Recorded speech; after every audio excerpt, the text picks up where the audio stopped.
One of the main issues is prevailing wage from a contractor side of things, especially a merit shop contractor side of things.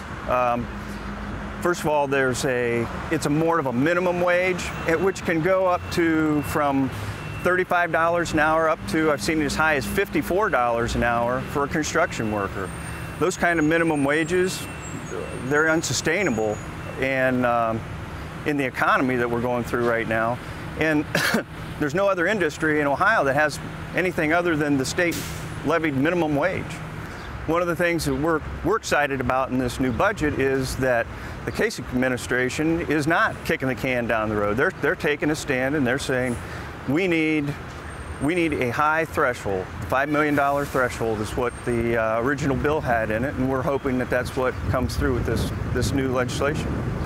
One of the things that we're excited about with this new budget bill is that Kasich is finally doing something about prevailing wage.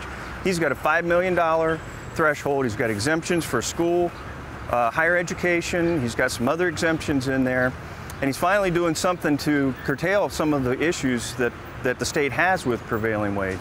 And we're hoping that this Congress now passes that budget with the $5 million prevailing wage exemption and higher education, stops kicking the can down the road and starts Ohio on a new campaign to create some jobs.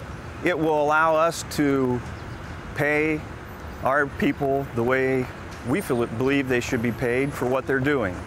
Just like every other business in the state of Ohio determines what wage an individual should make based upon their performance. One of the issues is that prevailing wage creates a lot of money. It creates a lot of money going into pension plans and creates a lot of money for politics. It creates a lot of money for politicians to get reelected.